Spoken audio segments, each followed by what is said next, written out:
जय राधा माधव कुंज बिहारी।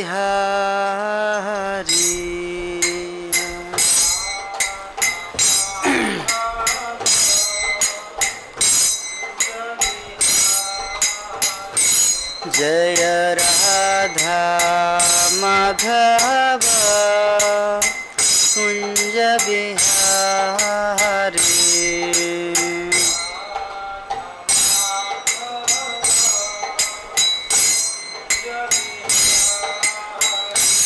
जय गोपीजन वल्लभ गिरिवरधारी।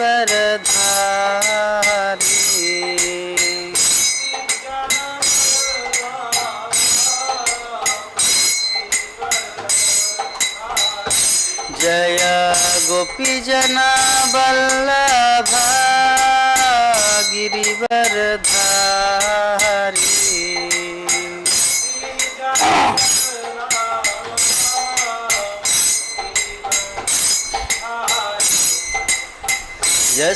यशोदानंदन व्रज जनरंजन।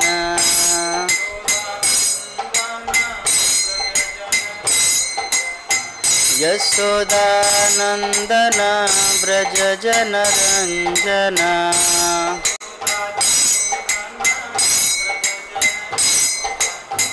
यशोदानंदन व्रज जनरंजन।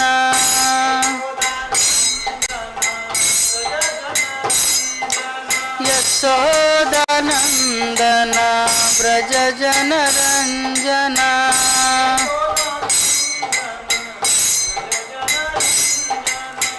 यमुना तीरा बनचारी।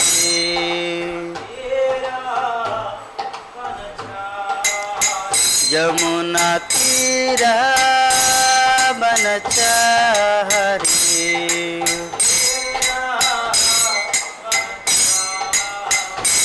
जय राधा माधव कुंज बिहारी।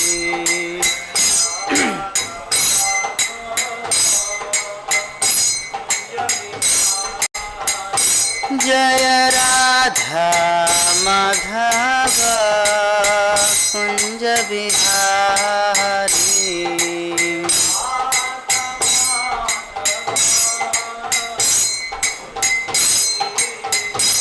हरे कृष्णा कृष्ण कृष्ण हरे हरे, हरे राम राम राम हरे हरे।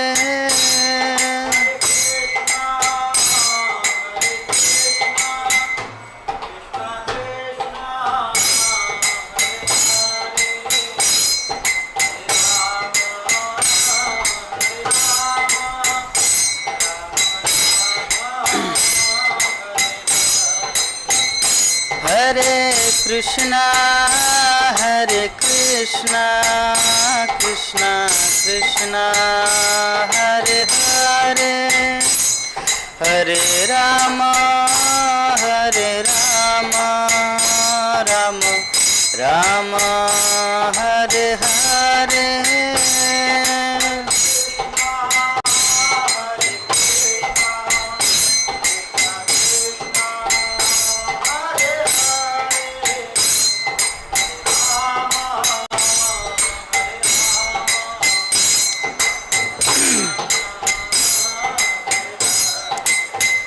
हरे कृष्णा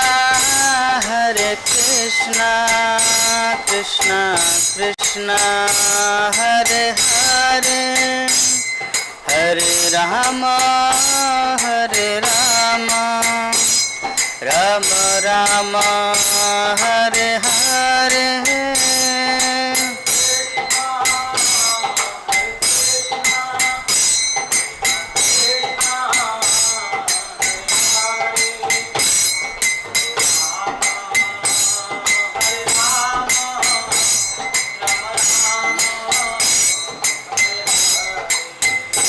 जय राधा माधव राधा माधव राधे।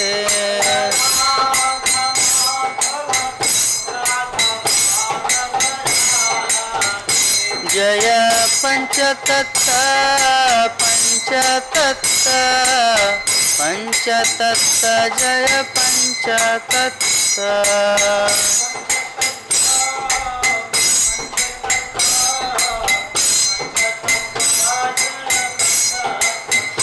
जय गौरनिताय गौरनिताय गौरनिताय जय गौरनिताय।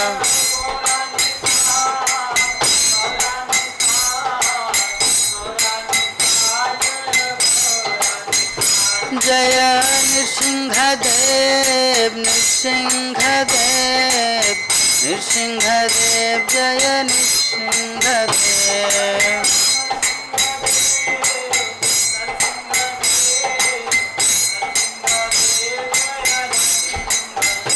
जय प्रहलाद महाराज प्रहलाद महाराज प्रहलाद महाराज जय प्रहलाद महाराज।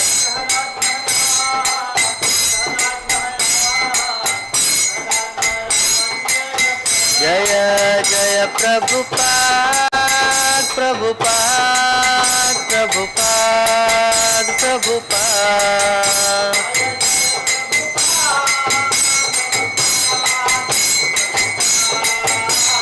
निताय गौर हरि बोल हरि बोल हरि बोल हरि बोल।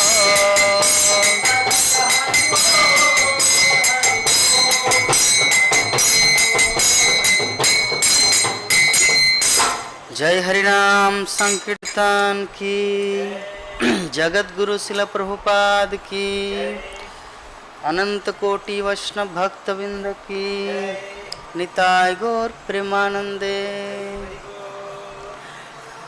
ओम अज्ञानतिमिरन्धस्य ज्ञानाञ्जनशलाकया चक्षुरुन्मिलितं येन तस्मै श्रीगुरुवे नमः। श्रीचैतन्यमनोभीष्टं स्थापितं येन भूतले स्वयं रूप कदा मह्यं ददाति सपदान्तिकम्। वन्देऽहं श्रीगुरु श्रीयुतपदकमलं श्रीगुरुन् वैष्णवांश्च।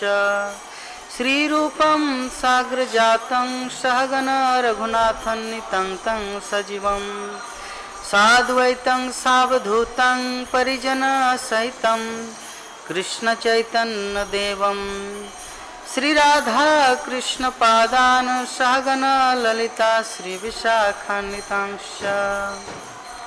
नमो विष्णुपादाय कृष्णपृष्ठाय भूतले श्रीमते भक्तिवेदांत स्वामिनिति नामिने।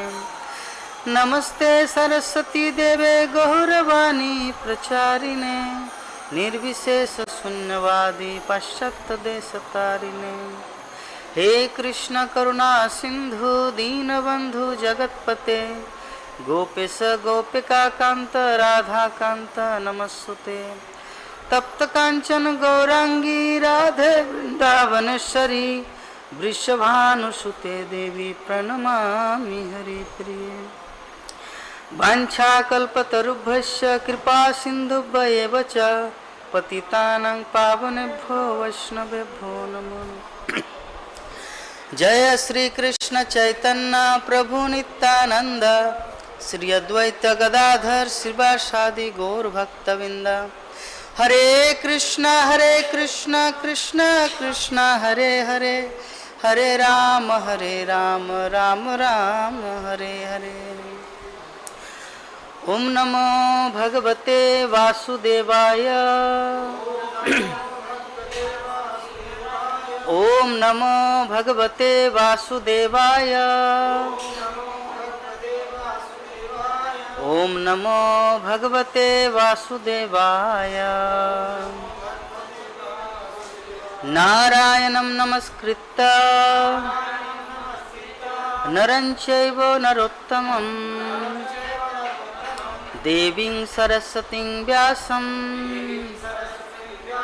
ततो जयमुदीरये। नष्टप्रायेषु अभद्रेषु नित्यं भागवत सेवया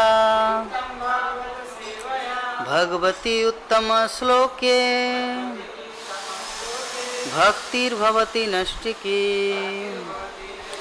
मुखम करोति वाचालं।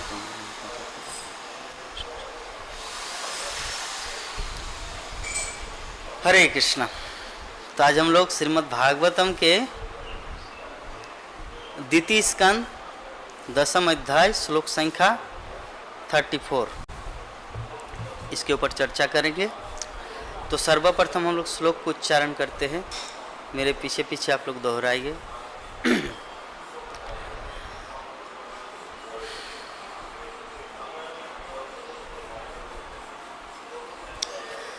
अतः परम सूक्ष्मतम अव्यक्तं निर्विशेषणम् अनादिं मध्यनिधनं नित्यं वाङ्मनसा परम्। अतः परम सूक्ष्मतम अव्यक्तं निर्विशेषणम् अनादिं मध्यनिधनं नित्यं वाङ्मनसा परम्। अतः परम सूक्ष्मतमम् अव्यक्तं निर्विशेषणम् अनादिं मध्यनिधनं नित्यं वाङ्मनसा परम्। बोलिए। अथ परम सूक्ष्मतमम् अव्यक्तं निर्विशेषणम् अनादिमध्यनिधनं नित्यं वाङ्मनसा परम्। अथ परम सूक्ष्मतमम् अव्यक्तं निर्विशेषणम् अनादिमध्यनिधनं नित्यं वाङ्मनसा परम्। अतः परम सूक्ष्मतमम् अव्यक्तं निर्विशेषणम् अनादिमध्यनिधनं नित्यं वाङ्मनसा परम्। हरे कृष्ण। तो अनुवाद और तात्पर्य his divine grace AC Bhaktivedanta Swami Jagat Guru Srila Prabhupada के द्वारा। जय जगत गुरु श्रील प्रभुपाद की। अतः इस स्थूल संसार से परे दिव्य संसार है, जो सूक्ष्म से भी सूक्ष्मतर है। न तो इसका आदि है, न मध्य और न अंत। अतः यह वाणी अथवा चिंतन की सीमाओं से परे है और भौतिक बोध से भिन्न है। अतः इस स्थूल संसार से परे दिव्य संसार है, जो सूक्ष्म से भी सूक्ष्मतर है। न तो इसका आदि है, न मध्य है और न अंत। अतः यह वाणी अथवा चिंतन की सीमाओं के परे है और भौतिक बोध से भिन्न है। तात्पर्य। परमेश्वर का स्थूल बाह्य रूप रह रहकर प्रकट होता रहता है। अतः यह रूप शाश्वत रूप नहीं, जिसका न तो आदि है, न मध्य और न कोई अंत। जिस वस्तु का आदि मध्य और अंत होता है वो भौतिक कहलाती है। इस भौतिक जगत का प्रारंभ भगवान से हुआ। अतः जगत के प्रारंभ के पूर्व भगवान निश्चय ही सूक्ष्म से सूक्ष्म दिव्य रूप में रहते हैं। भौतिक जगत का आकाश सूक्ष्मतम माना जाता है। इससे सूक्ष्म मन, बुद्धि तथा मिथ्या अहंकार होते हैं। किंतु आठों बाह्य आवरणों को परम सत्य के बाह्य आवरणों के रूप में बताया जाता है। अतः परम सत्य चिंतन तथा भौतिक बुद्धि से परे है। वे वास्तव में सभी भौतिक चिंतन से परे है। यह निर्विशेषणम कहलाता है, किंतु उसे दिव्य गुणों से विहीन नहीं समझना चाहिए। विशेषणम का अर्थ है गुण। अतः नीर के जुड़ने से निर्वेशनम का अर्थ है भौतिक गुणों या विविधताओं से रहित हो जाता है। इस निषेधात्मक पद में 4 दिव्य गुण हैं: अप्रकट, दिव्य, शाश्वत तथा मन एवं वाणी से परे। शब्दों से परे का अर्थ है भौतिक बोध का निषेध। जब तक मनुष्य दिव्य पद को प्राप्त नहीं होता वो भगवान के दिव्य रूप को नहीं जान सकते। जो इस श्लोक का जो सार है, श्लोक का सार है क्या कि जब तक मनुष्य दिव्य पद को प्राप्त नहीं होता वो भगवान के दिव्य रूप को नहीं जान सकते। तो सर्वप्रथम आप जितने सारे भक्तगण यहाँ पे उपस्थित हैं और जो ऑनलाइन यूट्यूब फेसबुक के माध्यम से इस श्रीमद् भागवतम की कथा को सुन रहे हैं, आप सभी भक्तों के श्री चरणों में मेरा अनंत कोटि प्रणाम। वांछा कल्पतरुभ्यश्च कृपा सिंधुभ्येव च पतितानां पावनेभ्यो वैष्णवेभ्यो नमः। तो ये जो हमारा प्रसंग चल रहा है श्रीमद् भागवतम के, ये प्रसंग है भागवत सभी प्रश्नों का उत्तर देते हैं।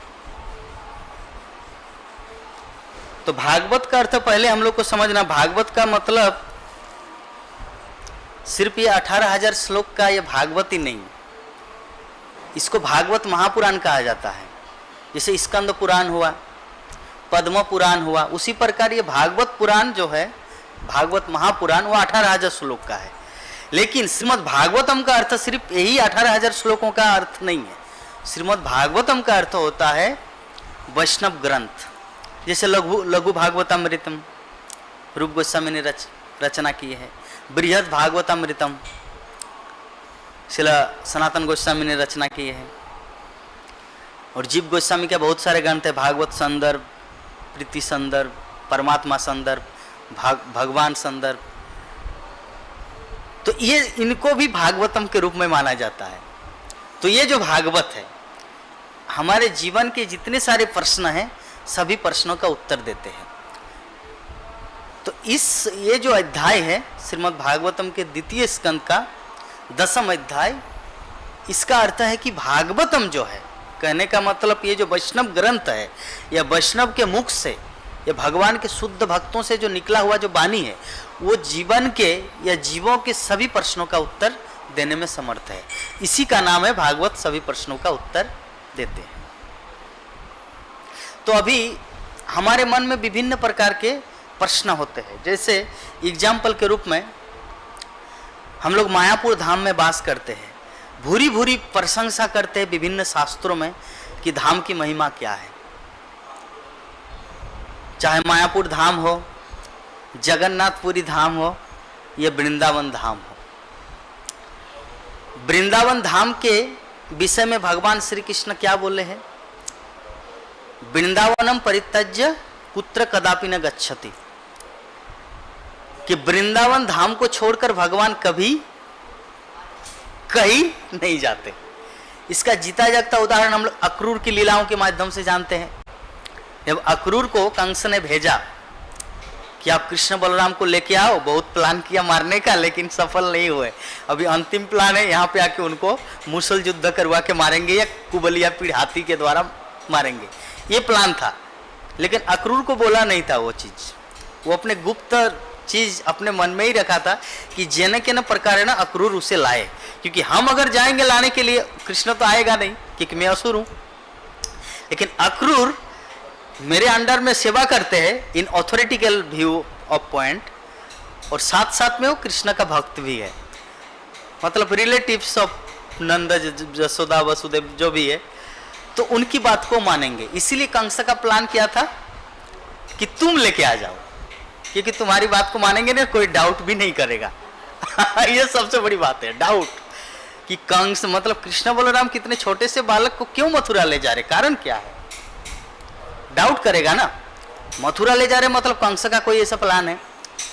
लेकिन अक्रूर है मतलब किसी के मन में कोई नेगेटिव थिंकिंग नहीं है, नेगेटिव सोच ही नहीं है कि हाँ अक्रूर है जो भी करेगा मंगल करेगा। जैसे विदुर, हम लोग महाभारत के प्रसंग में जानते कि विदुर यद्यपि धृतराष्ट्र के ही ऑथोरिटिकल भाव से वो अपनी सेवा कार्य देते थे, लेकिन उनका प्रेम हृदय किसके ऊपर था? पांडवों के प्रति। तो उसी प्रकार अक्रूर के बारे में कंस को पता था कि अगर मैं अक्रूर को भेजूंगा तो इनकार नहीं करेंगे वृंदावनवासी, कृष्ण बलराम को आने के लिए देंगे। तो अक्रूर जब वृंदावन आए और कृष्ण बलराम को जब ले जा रहे थे तो जमुना में स्नान करना था, क्योंकि वृंदावन में आने का अर्थ होता है जमुना में स्नान करना। यद्यपि हम 2022 में गए थे, जमुना में स्नान नहीं कर पाए, ये हमारा खुद का दुर्भाग्य है। राधा कुंड गए तो वहाँ पे स्नान नहीं कर पाए, क्योंकि मुझे उपदेशामृत का वो श्लोक याद आता है कि उपदेशामृत में एक श्लोक है जिसमें हाँ कि राधा कुंड में स्नान करने के बाद व्यक्ति को किसी भी प्रकार का पाप नहीं करना है, अनजाने में भी पाप, क्योंकि राधा कुंड में स्नान करने का मतलब भगवत धाम का टिकट पूरी तरह से कन्फर्म। लेकिन राधा कुंड में स्नान करने के बाद अगर कोई व्यक्ति पाप करता है, जैसे मायापुर धाम में रहते हुए, मायापुर धाम में बसवास करते हुए अगर पाप हो जाता है तो सची माता की कृपा से वो निष्पादन मतलब वो मिट जाता है। लेकिन वृंदावन धाम में अगर किसी भी प्रकार का कुछ पाप होता है तो या तो उसे अगले जीवन में सुअर बन के आना पड़ेगा, या तो बंदर बन के आना पड़ेगा, या कुत्ता बन के आना पड़ेगा। ये वृंदावन धाम की महिमा है, इसीलिए वहां पे पाप नहीं किया जा सकता। तो व्यक्ति को उसमें श्रील प्रभुपाद तात्पर्य में लिखते हैं, उपदेशामृत के तात्पर्य में, कि व्यक्ति को पूरी तरह से इसे कॉन्फिडेंस लाना अपने लाइफ में कि अगर वो भविष्य में पूरी तरह से भगवत भावना में लीन होना चाहते या नहीं। तो मैं कंफ्यूजन में था, हे प्रभु पता नहीं किस टाइम ट्रेन में कहीं पर क्या सफर करते हैं और विभिन्न लोगों से मिलते हैं, कभी झूठ भी बोलना पड़ता, बहुत कुछ। तो मैं थोड़ा सा अभी जस्ट माथे पर राधा कुंड का श्याम कुंड का पानी लिया, जो भी है। तो अल्टीमेटली जो अक्रूर की भावधारा है वो तो भगवान के शुद्ध भक्त है, इसीलिए अक्रूर ने क्या किया, जमुना में स्नान किया। तो जमुना में स्नान करेंगे तो कृष्ण बलराम क्यों स्नान करें, वो लोग तो वहीं पर रहते हैं, रोज रोज जमुना में क्रीड़ा करते हैं। तो रोज उन लोगों को स्नान, जैसे कोई व्यक्ति बाहर से अगर मायापुर धाम आते हैं तो वो लोग आतुर रहते कब गंगा स्नान जाएंगे, प्रभुपाद घाट जाएंगे या निदया घाट जाएंगे स्नान करने के लिए। लेकिन हम लोग यहाँ पे रहते, क्या हम लोग आतुर होते हैं? नहीं, एकादशी के दिन में भी उतना ध्यान नहीं रहता। क्यों? क्योंकि हम लोग यहाँ पे अभी धामवासी हो चुके हैं कृष्ण कृपा से, महाप्रभु की कृपा से। तो विषय वस्तु वही है कि कृष्ण बलराम स्नान करने नहीं गए, वो रथ पर ही रह गए। तो अक्रूर बोले कि आप लोग थोड़ा रुक जाइए, मैं स्नान करके आता हूँ, क्योंकि कितना पुण्य मैं किस जीवन में कौन सा ऐसा पुण्य कार्य किए थे, तपस्या किए थे, जिसके फलस्वरूप मुझे वृंदावन धाम दर्शन हुआ और जमुना में स्नान करने का सौभाग्य प्राप्त हो रहा। तो इसी उद्देश्य से मतलब अक्रूर स्नान करने के लिए गए।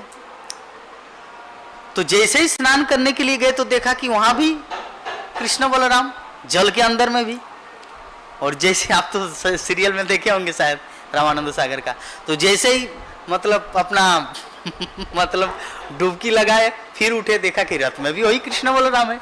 क्या बात है! फिर देखे वहां भी सेम कृष्ण, अनंत शेष, बलराम, विष्णु। तो इस प्रकार तो कंफ्यूजन हो गया। तो ऐसा क्यों हुआ? उसका अर्थ यही है कि कृष्ण बलराम, पहले तो हम लोग जानते हैं कृष्ण लीला के माध्यम से कि वासुदेव कृष्ण एंड नंदनंदन कृष्ण दोनों एक हो गए थे। जब जसोदा माता के गर्भ से भी मतलब वहां भी साक्षात गोलोक वृंदावन बिहारी कृष्ण का अवतरण हुआ था। तो वसुदेव जब मथुरेश कृष्ण को लेके गए गोकुल में, और रात अंधकार था, तो जैसे ही उनको जसोदा माई के वहां पे छोड़ा तो वो जो जसोदा ने जो जन्म दिए थे वो कृष्ण और ये वासुदेव कृष्ण दोनों एक हो गए, और वही कृष्ण को वो ले गए। मतलब कहने का मतलब वो लाए, वासुदेव ने बात को समझ गए। तो दोनों एक हुआ था। मथुरा से जो कृष्ण को लाए थे तो जसोदा माता ने जो जन्म दिया था वो कृष्ण मतलब गोकुल के कृष्ण और मथुरेश कृष्ण दोनों एक हो गए, और वसुदेव चले गए मथुरा। तो वहां से एक बच्ची को भी जन्म दिए थे, वो था जोगमाया। तो जोगमाया को ले गए वसुदेव। ठीक है, तो जो भी है अल्टीमेटली यहाँ पे बोलने का भाव ये है कि कृष्ण बलराम जो कृष्ण था, मथुरेश कृष्ण मतलब वासुदेव कृष्ण एंड नंदनंदन गोपेश कृष्ण दोनों एक था। जब तक अक्रूर नहीं आए थे मथुरा से वृंदावन, तब तक वासुदेव कृष्ण और नंदनंदन कृष्ण एक था। लेकिन जब मथुरा ले जा रहे थे तो जो नंदनंदन कृष्ण वो जमुना में रुक गए, कृष्ण बलराम जमुना में रुक गए, और वासुदेव और शंकरसन मथुरा चले गए।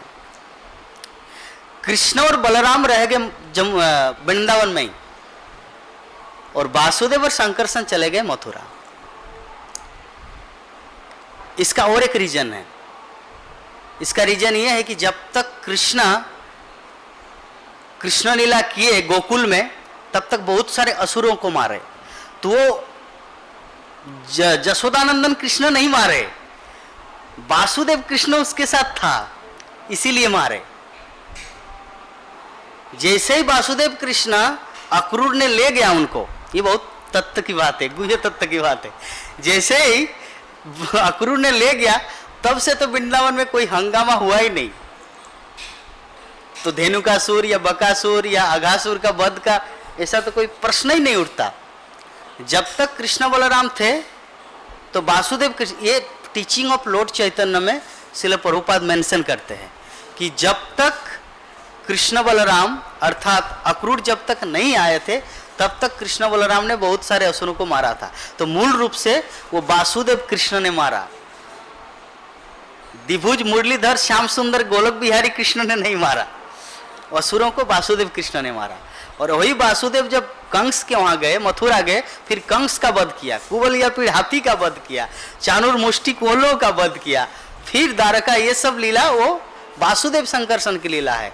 कृष्ण बलराम का ओरिजिनल कृष्ण बलराम यही पर रहे, वृंदावनम परित्यज्य कुत्र कदापि न गच्छते, कि भगवान कृष्ण कभी भी वृंदावन धाम को नहीं छोड़ते।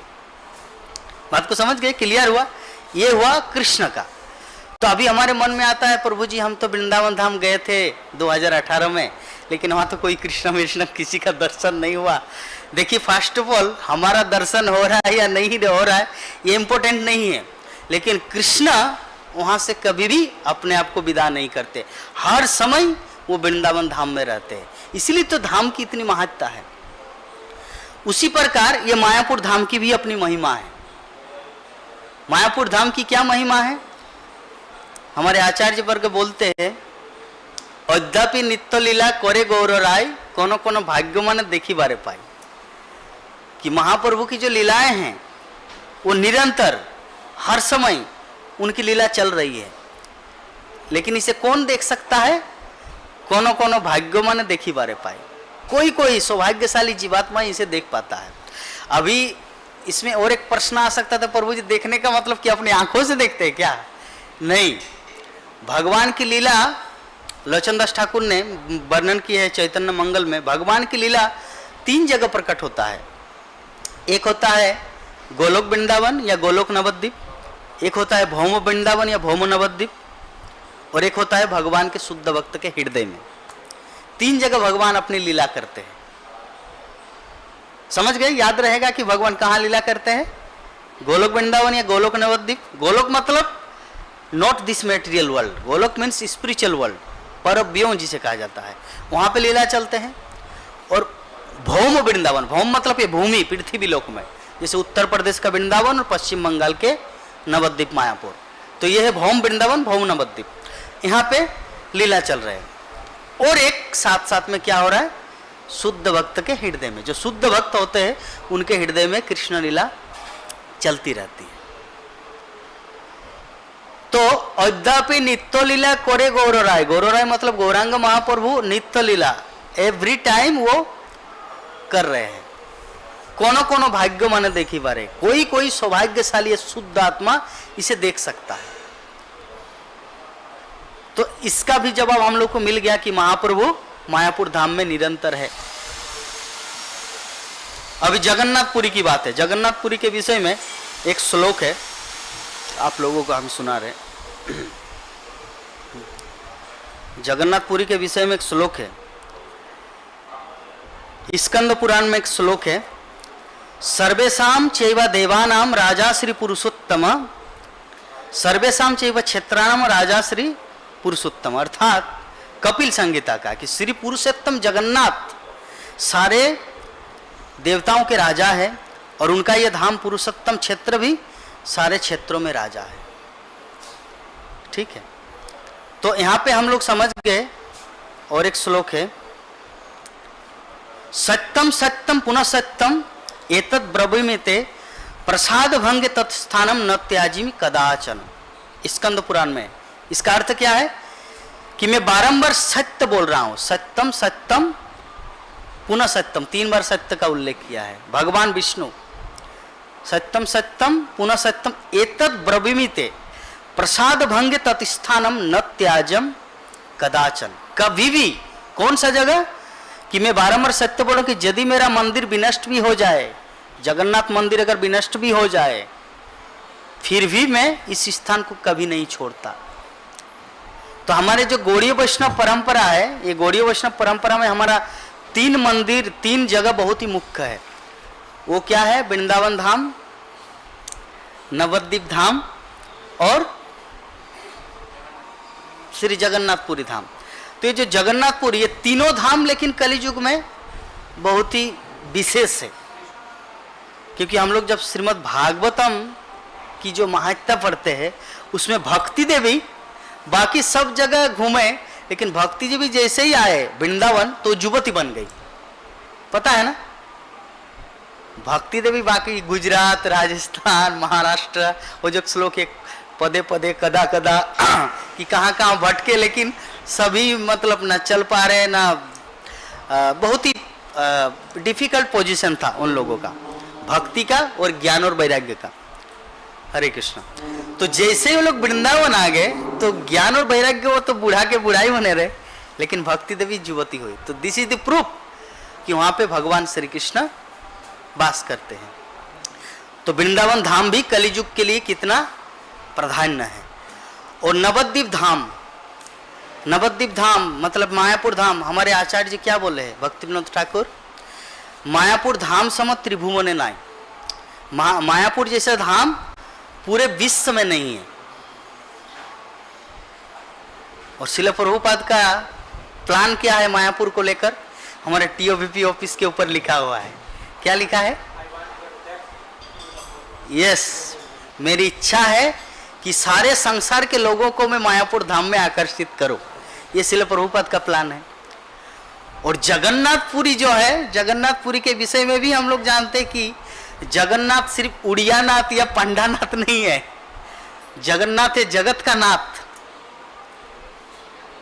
और शिला प्रभुपाद ने इसे प्रमाणित कर दिया कि जगन्नाथ जो है रथ यात्रा, ये सिर्फ पुरी में ही नहीं चलता, अभी पूरे विश्व में चलता है।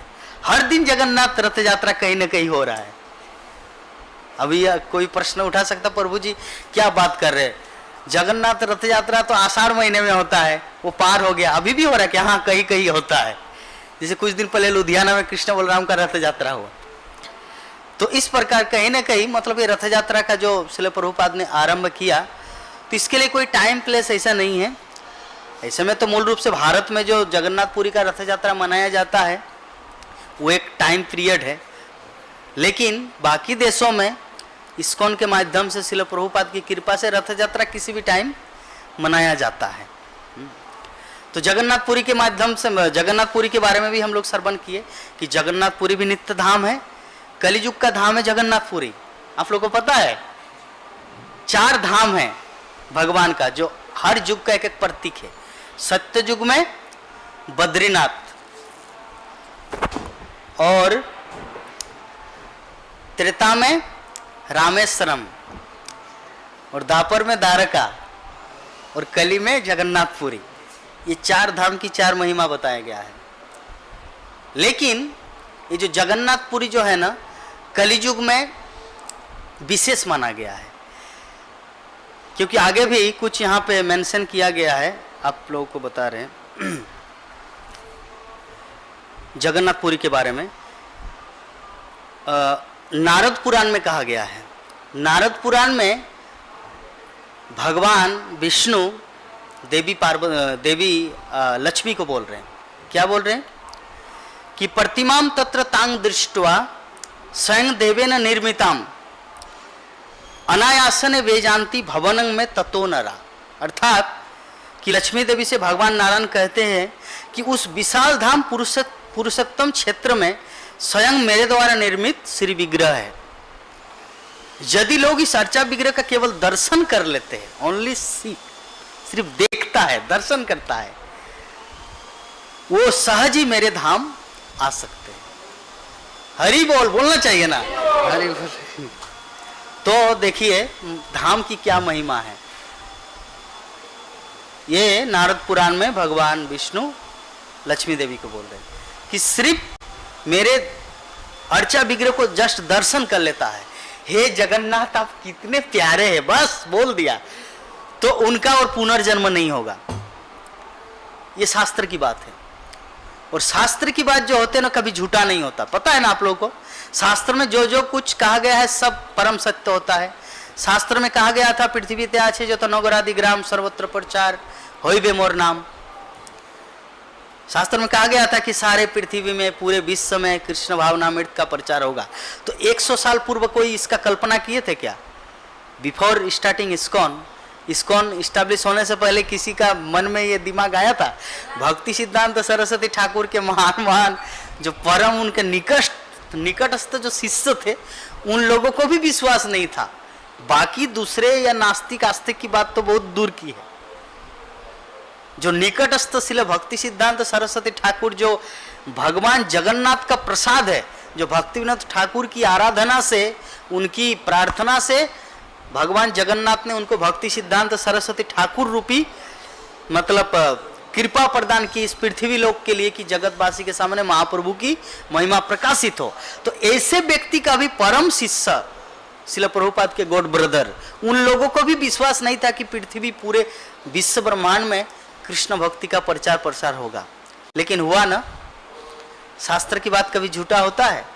तो जो शुद्ध भक्त होगा ये या जो मतलब शास्त्र के प्रति जो निष्ठा रखते हैं वो शास्त्र की सभी बात को एज इट इज एक्सेप्ट करेंगे। तो शास्त्र में नरक का भी वर्णन है, ये भी ध्यान रखना है।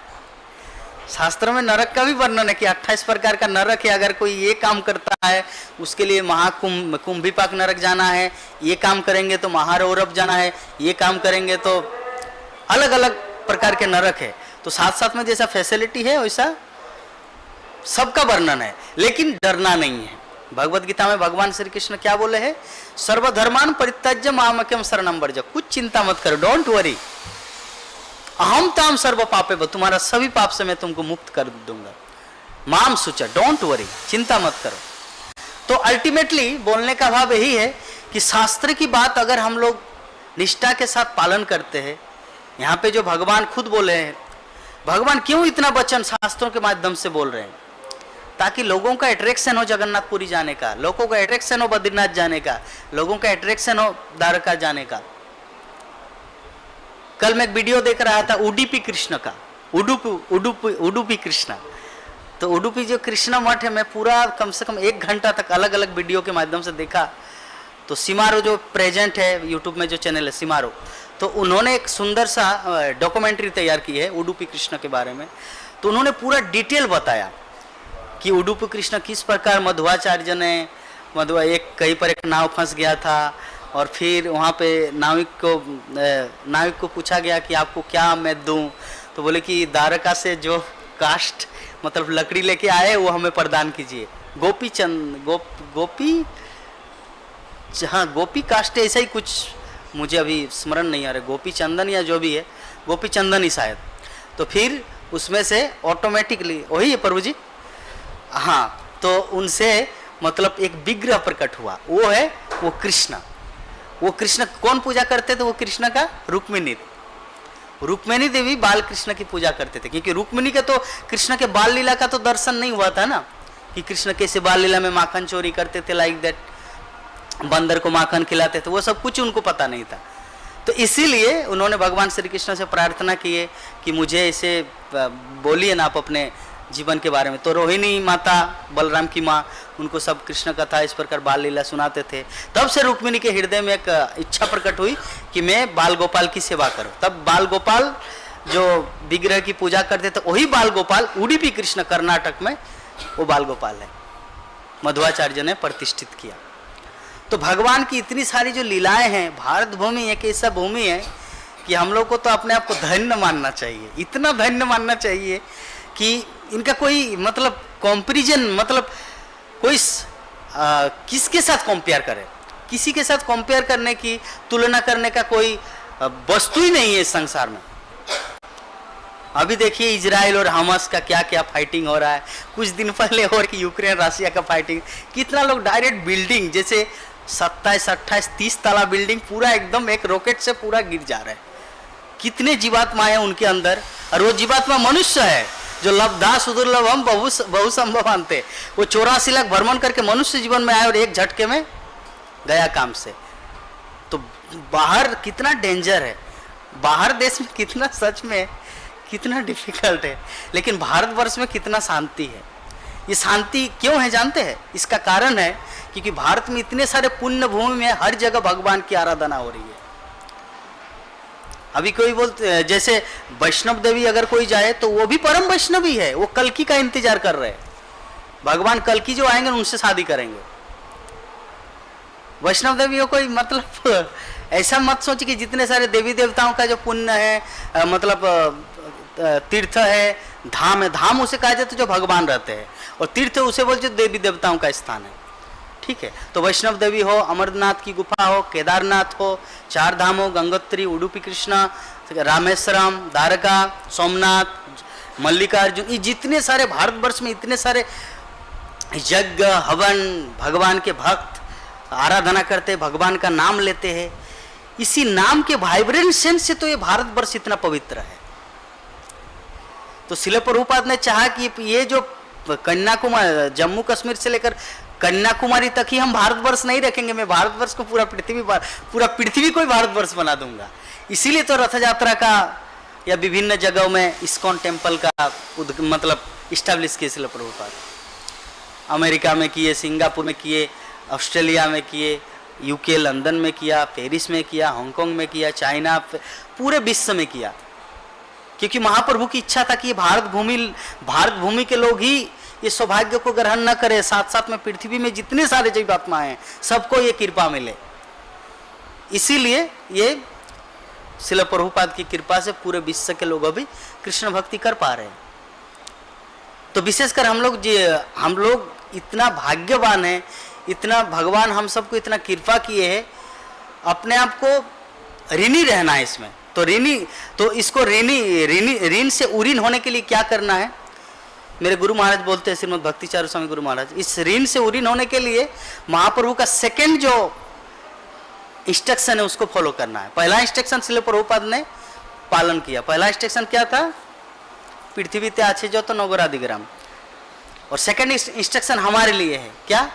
भारत भूमिते मनुष्य जन्म हইলে जार जन्म सार्थक करी कर परोपकार। भारत भूमि में जिस किसी ने जन्म लिया है उसको पहले अपने जीवन को सार्थक करना है, और अपने जीवन को सार्थक करने के बाद जन्म सार्थक करी करो परो उपकार, दूसरों का उपकार करना है। तो ये जो श्लोक है इसमें बहुत कंट्रोवर्सी है, मतलब बहुत सारे लोग इसमें अलग अलग मत प्रस्तुत करते हैं। जब मैं संकीर्तन डिवोटी था, मतलब बुक डिस्ट्रीब्यूशन करते थे ब्रह्मचर्य आश्रम में, तो हमारे साथ मेरा और एक गुरु भाई था। तो मैं उनको बोलता हूँ कि सिर्फ बुक डिस्ट्रीब्यूशन क्यों करते, थोड़ा लोगों को कृष्ण कथा भी बोलो। बोले कि मेरा अभी जीवन सार्थक नहीं हुआ है। महाप्रभु बोला कि भारत भूमि ते मनुष्य जन्म हইলে जार, सेकेंड लाइन जन्म सार्थक करी कर परोपकार। तो जन्म सार्थक ही मेरा नहीं हो, दूसरों को कृष्ण कथा बोलो तो थोड़ी सुनेगा, या थोड़ी उनका कुछ काम होगा। तो ऐसा फिलोसॉफी देते। ऐसे संसार में बहुत सारे ऐसे लोग हैं जो चैतन्य चरितामृत में इसका वर्णन है हरिदास ठाकुर के प्रसंग में, आचार करे के ना करे प्रचार, प्रचार करे के ना करे आचार। जो भजनानंदी होते हैं वो बहुत अच्छे ढंग से एकदम स्ट्रिक्टली मंगल आरती उठना, जप करना, सब कुछ फर्स्ट क्लास, लेकिन प्रचार नहीं करता, मौन व्रत धारण करके रहते। और अगर कोई बहुत प्रचार प्रसार करता लेकिन शिला प्रभुपाद का बुक नहीं पढ़ता, सिर्फ बुक डिस्ट्रीब्यूशन करता है, इसलिए कुछ काम भी नहीं होता। आचार करे क्यों ना करे प्रचार, प्रचार करे क्यों ना करे आचार।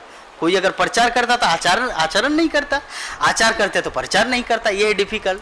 लेकिन हरिदास ठाकुर के संबंध में गया कि हे हरिदास ठाकुर, आप तो जगत के आर्य है, आप परम आचार्य है, आप आचरण भी करते और प्रचार भी करते हैं।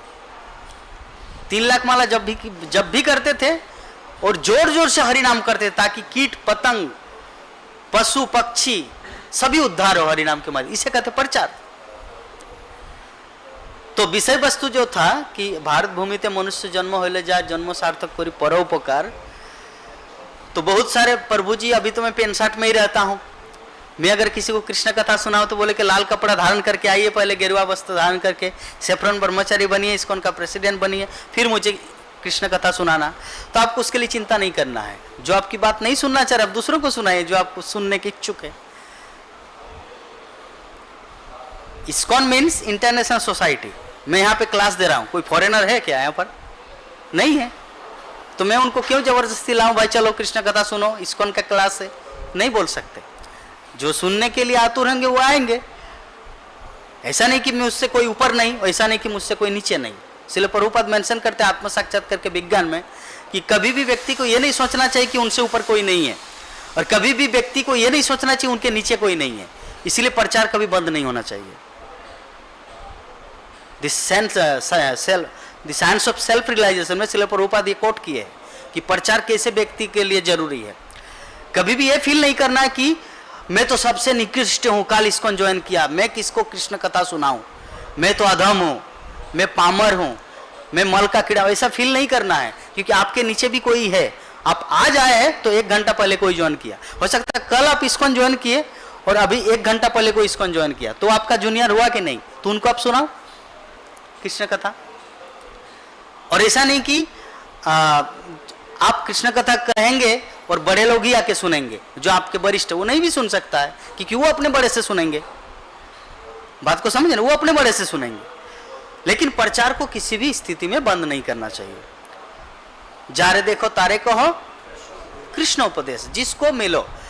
अगर मान लीजिए आपका कोई ऐसा सर्किल नहीं है, फ्रेंड सर्किल, तो आप अपने मौसी को बोलिए कृष्ण कथा, अपने चाची को बोलिए, अपने चाचा को बोलिए, अपने फ्रेंड को बोलिए कृष्ण कथा। इस प्रकार धीरे धीरे ये व्यापक रूप धारण करेंगे। प्रचार कभी भी बंद नहीं होता। तो विषय वस्तु था, लाल गोविंद प्रभु एक दिन बोल रहे थे लेक्चर में कि ये जो भारत भूमि ते मनुष्य जन्म होइल जार जन्म सार्थक करी परोपकार, इसमें लोग अटक जाते। पहले अपना जीवन तो सार्थक करे, फिर उसके बाद दूसरे के लिए। तो प्रभु जी ने कंक्लूजन पॉइंट दिया कि श्रील प्रभुपाद ने इसीलिए बीच में हम सबको रखा। बीच में क्या? अपना जीवन सार्थक करना मतलब मंगल आरती से उठकर पूरा 10 बजे तक प्रसादम तक अपना जीवन सार्थक करो, और 10 बजे के बाद परोपकार करो। कहने का मतलब है 4:30 बजे अगर उठे तो भगवत दर्शन हो गया, भगवान का मंगल आरती दर्शन हुआ। अगर बोले प्रभु जी मैं तो मायापुर में नहीं रहता, वृंदावन में नहीं रहता, तो कैसे देखो? यूट्यूब में देखो, मायापुर टीवी से देखिए, ये घर में अगर लड्डू गोपाल है उनकी अगरबत्ती या दिया जला के मंगल आरती करो, हो गया। 5:30 बजे से सोइए मत, 5:30 बजे से लेकर हरि नाम जप कीजिए, 2 घंटा जप किया आराम से, 16 माला कंप्लीट। उसके बाद भागवतम अध्ययन कीजिए या मायापुर टीवी से भागवत कथा सुनिए, भागवतम क्लास हो गया। प्रसादम खाइए पेट भर के, प्रसादम हो गया रेडी, अपना जीवन सार्थक। पेट भर गया मतलब अपना जीवन सार्थक, आत्मा का भी भर गया, क्योंकि 16 माला जप, भागवतम, भगवान का विग्रह दर्शन, मंगल आरती, दर्शन आरती, अपना जीवन सार्थक है। अभी इसके बाद भी अगर आप सोचेंगे नहीं नहीं मैं तो अभी भी अधम हूं, तो इसका मतलब तुम चीटिंग कर रहे हो प्रभुपाद के साथ। आपको श्रील प्रभुपाद के इंस्ट्रक्शन फॉलो करना है, अनुसरण करना है, नकल नहीं करना है, अनुकरण नहीं करना है, अनुसरण करना है। तो जीवन सार्थक हो गया। 10 बजे के बाद बुक डिस्ट्रीब्यूशन के लिए निकल जाओ। अगर आपका कोई दूसरा सेवा है तो वो सेवा करो। नामट्ट प्रचार करना तो ठीक है, नामट्ट प्रचार के लिए जाओ। या अगर कोई बोले प्रभु जी मैं तो जॉब करता हूँ, मैं इस्कॉन से जुड़ा हूँ, मैं जॉब करता हूँ, तो ठीक है। ऐसा नहीं कि अब 10 बजे आपका लैपटॉप चालू किए, सॉफ्टवेयर इंजीनियर है, अमेरिकन कंपनी में जॉब करते हैं, और आप कृष्ण कथा बोलना चालू किए अपना जॉब छोड़ के, ऐसा नहीं। आप अपना जॉब कीजिए, थोड़ा समय जब भी मिले। तो इस प्रकार हम लोग किसी न किसी रूप में, ये जो ऋण से उरीन होने का एक ही उपाय है कि हम लोग को अपना जीवन सार्थक करना है। मतलब सुबह का भजन क्रिया सब कुछ अपने में लागू होना है पूर्ण रूप से। उस समय कोई प्रचार प्रसार नहीं। जब जप करेंगे हरे कृष्ण, आप कितना माला जप किए, कृष्ण कृष्ण हरे हरे हरे, आप सो रहे हरे कृष्ण, क्यों सो रहे? ऐसा नहीं। उस समय जब जप करेंगे खुद पे फोकस होना चाहिए। इसका एग्जाम्पल परीक्षा की तरह है। एग्जाम, जब हम लोग एग्जाम देते हैं, 3 घंटा का एग्जाम होता है, तो उस समय अगर हम लोग दूसरों पे ध्यान देंगे ना तो गया काम से, आपको फेल होना पड़ेगा। आप सारा वर्ष पूरे साल हो सकता है अपने स्टूडेंट को, अपने सहपाठी को बोले कि थोड़ा पढ़ाई करो, अभी यूट्यूब फेसबुक मत घांटो, मत देखो, अभी पढ़ाई करो, 2 महीने के बाद परीक्षा है, उस समय बोल सकते हैं। लेकिन परीक्षा के समय नहीं बोल सकते। परीक्षा के समय अगर बोलेंगे तो अति हो जाता है वो, और अति का परिणाम खुद फेल करोगे, पास नहीं करोगे। अति का परिणाम उस समय आपको खुद फोकस करना है। 3 घंटा का परीक्षा 2.5 घंटा में दो। जैसे मैं अपने जीवन का उदाहरण दे सकता हूं। जब मैं स्कूल में था 6 क्लास, पहले से ही, यद्यपि फर्स्ट डिवीजन नहीं आया स्कूल में, लेकिन मैट्रिक में फर्स्ट डिवीजन आया, मतलब 10 में, क्योंकि उसमें तो हर कोई फर्स्ट डिवीजन आता है। लेकिन जो रोल नंबर होता है, क्रमांक संख्या, उसमें तो एक व्यक्ति फर्स्ट डिवीजन होगा, एक सेकंड होगा, एक थर्ड होगा, एक फोर्थ होगा। स्कूल का जो क्रमांक संख्या है उसमें एक व्यक्ति फर्स्ट रहेगा। तो हर समय मेरा या तो सेकंड या थर्ड, कभी भी मतलब 1 क्लास से लेकर 10 क्लास, मतलब 9 क्लास तक कभी भी फर्स्ट में नहीं नाम आया, और थर्ड में या सेकंड में आया। लेकिन आपका जो मैट्रिक परीक्षा दी उसमें फर्स्ट डिवीजन है। उस समय भी मेरा एक नेगेटिव थिंकिंग काम कर रहा था कि 1 से लेकर 9 साल तक मेरा सेकंड डिवीजन या थर्ड डिवीजन है, अभी क्या फर्स्ट डिवीजन आएंगे हम, हो ही नहीं सकता। नेगेटिव थिंकिंग था, लेकिन हो गया फर्स्ट डिवीजन। क्योंकि प्राइमरी जो मैट्रिक या माध्यमिक जो होता है वो लेवल अलग है, उसमें कितना क्वेश्चन मार्क किए उस हिसाब से उनको यह दिया जाता है। तो बोलने का भाव ये था कि जब 7 क्लास में, 6 क्लास में हम जब परीक्षा देते थे, 3 घंटा का परीक्षा होता था, तो 2 घंटा 15 मिनट में ही मैं जमा कर देता था खाता। तो मुझे टीचर शाबाशी देता था, तुम्ही, मतलब बंगाली में, आप रियली वेरी एक्सट्रीम, ऐसे ऐसे बोलते थे। तो मुझे प्रेरणा मिलता था, वाह टीचर मुझे हाव भाव कर रहे हैं। तो जब कोई उच्च पद अधिकारी आपको शाबाशी देंगे ना, तो आपको प्रेरणा मिलेगा। इस संबंध में और एक घटना सुनाते हैं। श्रील प्रभुपाद अमेरिका में थे, लॉस एंजलिस में, और कोई एक संवाददाता या कोई एक क्रिश्चियन पादरी या कोई था जो श्रील प्रभुपाद को बातों बातों में बोले कि इतना ही अगर प्रचार करना है, अमेरिका में आकर प्रचार कर रहे कि ईसाई को, क्रिश्चियन को हिंदू बना रहे या कृष्ण भक्त बना रहे, अगर दम है तो पाकिस्तान में जाकर प्रचार करके देखो, तब पता चलेगा। तो श्रील प्रभुपाद को गुस्सा आया, तो प्रभुपाद ने अपने गुस्से को कंट्रोल नहीं किए। ठीक है, अभी मैं पाकिस्तान जाने की तैयारी करता हूँ। तुरंत लेटर लिखा, ब्रह्मानंद को बोले, ब्रह्मानंद स्वामी को, आप अमेरिका चले जाइए, ये क्या पाकिस्तान चले जाइए। तो पाकिस्तान गया। तो अभी ब्रह्मानंद स्वामी अमेरिका से ना कोई टिकट, कितना मतलब ये लिफ्ट ले लेकर, यद्यपि शायद वो इंडिया में था, ब्रह्मानंद शायद जुहू का या कहीं पर कुछ कंस्ट्रक्शन चल रहा था, या इस्कॉन वृंदावन का या इस्कॉन जुहू का ऐसा चल रहा था, और प्रभुपाद था अमेरिका में, लॉस एंजलिस में। तो ब्रह्मानंद स्वामी को बोले कि आप पाकिस्तान जाइए प्रचार करने के लिए।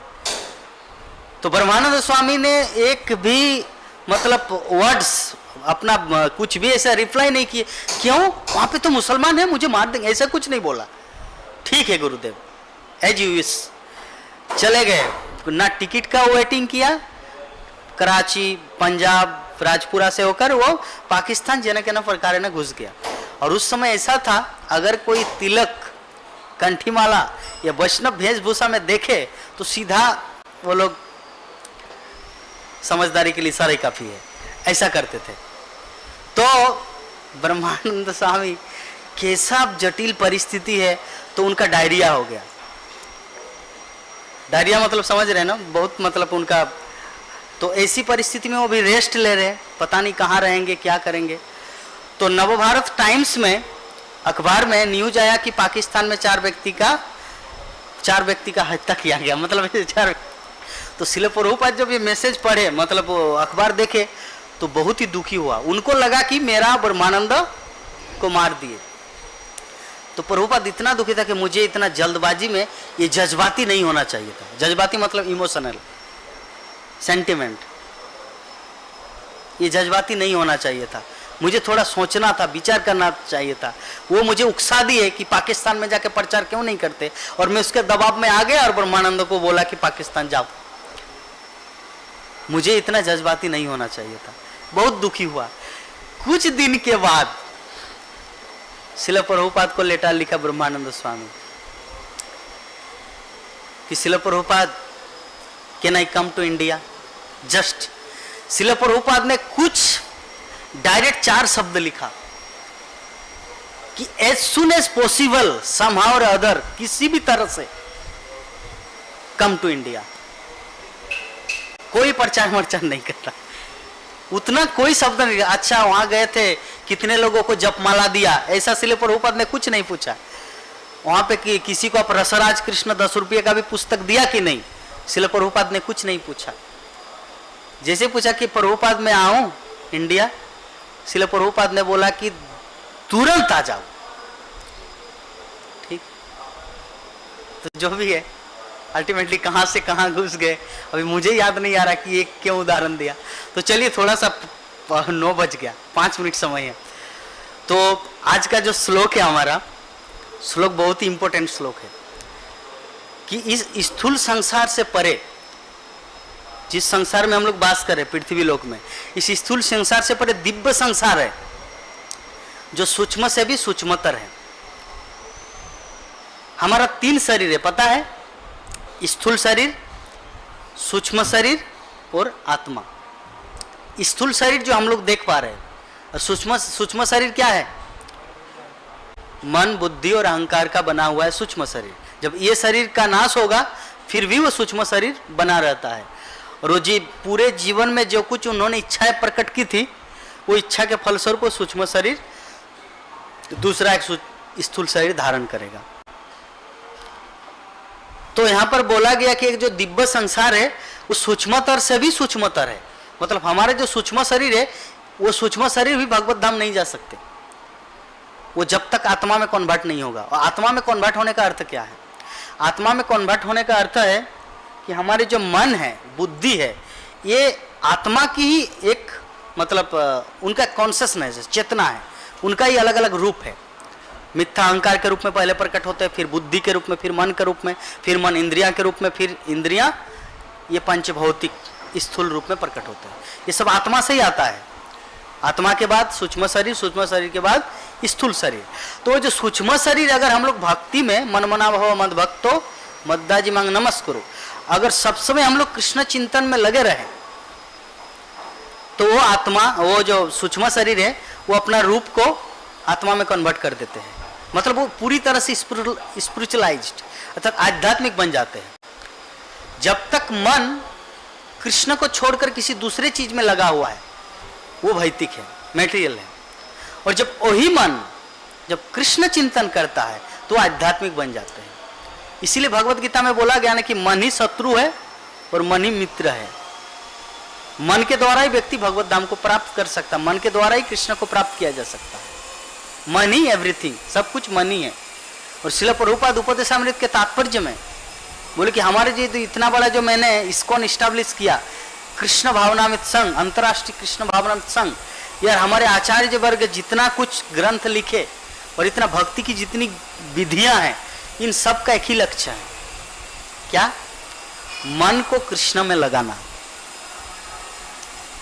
मन को कृष्ण में लगाना। तो अल्टीमेटली पॉइंट क्या है कि सूक्ष्म शरीर का अर्थ है वो सूक्ष्म शरीर के माध्यम से, उस मन के माध्यम से जब हम लोग कृष्ण चिंतन करेंगे तब हमारा वो मन बनेगा आध्यात्मिक, और वही आध्यात्मिक मन अर्थात आत्मा भगवत धाम को चले जाएंगे। तो ये जो पॉइंट था, ये जो श्लोक है, उसी के माध्यम से हमारा आज का क्लास हुआ।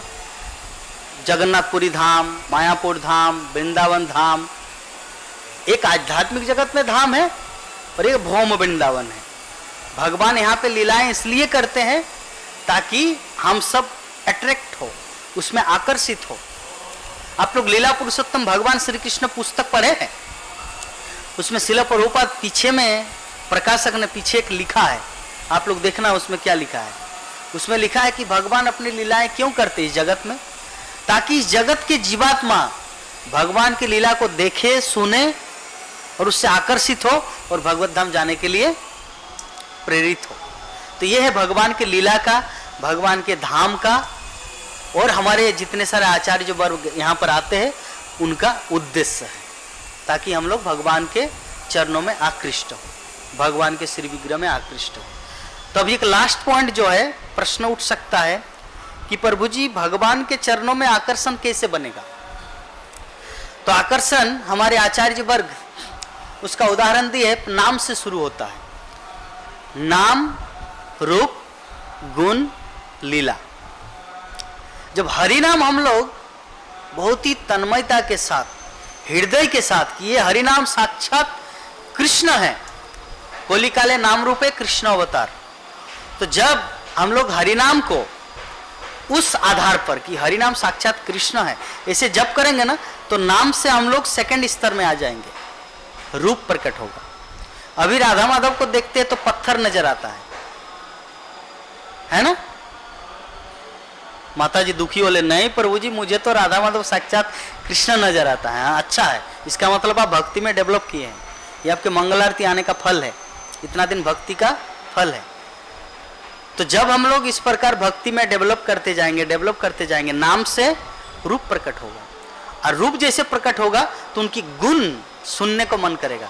सब समय हम लोग कृष्ण कथा सुनने में रुचि आएगा, और जब गुण श्रवण करेंगे, गुण के बाद लीला हृदय में प्रकट होगा। जो एग्जाम्पल दिया ना, शुद्ध भक्त के हृदय में, भगवत धाम में और भौम वृंदावन, 3 जगह भगवान की लीला प्रकट होती है, सब समय चलता रहता है नित्य लीला भगवान का। गोलोक वृंदावन में, गोलोक नवद्वीप में, भौम वृंदावन, भौम नवद्वीप और शुद्ध भक्त के हृदय में। तो शुरू कहां से हो रहा है? नाम से, हरे कृष्ण महामंत्र से। तो हरे कृष्ण महामंत्र हम लोग जितना अच्छी तरीके से, हे कृष्ण आप कितने करुणामय हैं, जगतवासी कितना कष्ट उठा रहे, लेकिन आपने मुझे इतना कृपा की है कि मैं आपका नाम ले रहा हूं, ये नाम आपसे भी महान है, नाम साक्षात आप है और मैं आपको पा रहा हूं, मेरा जीवन धन्य है, मेरा जीवन सार्थक है। तो भक्ति जीवन में जब हम लोग आ जाते हैं ना, तो भक्ति जीवन में आने का मतलब 2 चीज हमारा नाश होता है, एक चीज नाश होता है, एक चीज प्रकट होता है। भक्ति रसामृत सिंधु में श्री रूप गोस्वामी वर्णन करते हैं, पहला चीज क्या? क्लेशाग्नि, क्लेशाग्नि का नाश होता है और सुभदा प्रकट होता है। 2 चीज, जैसे एक बीज अगर आप पृथ्वी में, धरती में देंगे तो 2 मतलब वो बीज से प्रकट होगा 2 तना, होता है ना, जो कृषि है वो उनको पता है, फार्मर जो है, तो जो भी है। तो क्लेशाग्नि का अर्थ क्या होता है? क्लेश मतलब दुख, दुर्दशा, कष्ट, मानसिक, शारीरिक, ये क्लेश। तो क्लेशाग्नि, क्लेशाग्नि का अर्थ होता है क्लेश से मुक्ति। जब भक्ति करता है कोई व्यक्ति, भक्ति शुरू करते हैं तो क्लेशाग्नि उनका नाश हो जाता है और सुभदा प्रकट होता है। सुभदा मतलब सब कुछ आनंदमय, प्रसादम भी अच्छा, राधा माधव का रूप भी अच्छा, वृंदावन धाम जाते हैं, कभी जगन्नाथपुरी जाते हैं, कभी मायापुर धाम आते हैं, कितना भक्तों का संग, हरिनाम कीर्तन, विभिन्न सुरों में कीर्तन मेला, श्रील प्रभुपाद का ग्रंथ इतने सुंदर तरीके से सिर्फ पढ़ने से ही समझ में आता है। तो सब कुछ इसे कहते हैं सुभदा। तो भक्ति रसामृत सिंधु में वर्णन है, अगर कोई भक्ति शुरू कर देता है तो उसका क्लेशाग्नि नाश होता है, सुभदा प्रकट होता है। अभी किसी के मन में प्रश्न है, प्रभु जी मेरे जीवन में तो बहुत दुख है, जब से भक्ति शुरू किया हो तब से मेरा गरीबी आ गया है, होता है किसी किसी का। तो गरीबी इसलिए आ रहा है क्योंकि भगवान आपको अपनाना चाह रहे हैं, आपको इसी जीवन में भगवत धाम ले जाना चाह रहे हैं। तो गरीबी आपको इसीलिए दिया क्योंकि पिछले जीवन में तुम बहुत गलत काम किए हैं, बहुत सारे जीवों को सताया है, बहुत सारे जीवों को दुख दिए हैं। तो उनको तो आपको, उनका जो ये है कर्मफल है वो तो भोगना है। तो कर्मफल से मुक्ति पाने के लिए तुमको गरीबी मिला है इस जीवन में, लेकिन भक्ति करते रहो करते रहो करते रहो, एक दिन सुभदा प्रकट होगा। तो सुभदा प्रकट होगा, भक्ति का लक्षण है। क्लेशाग्नि का नाश, सुभदा प्रकट। किसी का बाद में सुभदा प्रकट होता है, किसी का जल्दी प्रकट होता है। तो जो पुण्यात्मा होता है उनको जल्दी प्रकट होता है, जो पापात्मा होता है उनको थोड़ा देर बाद। ठीक है, तो इसलिए भक्ति में कोई हानि नहीं है। स्वल्पमपश्य धर्मस्य त्रायतु महत् भयात्। किसी का कुछ प्रश्न है? माता जी एनी क्वेश्चन? प्रभु जी बोलिए। कुछ क्वेश्चन है? ठीक है। ग्रंथराज श्रीमद् भागवत महापुराण की, जगत गुरु शिला प्रभुपाद की, अनंत कोटि वैष्णव भक्तविंद की, समवेत गौर भक्तविंद की, निताय गौर प्रेमानंदे। हरि हरि बोल।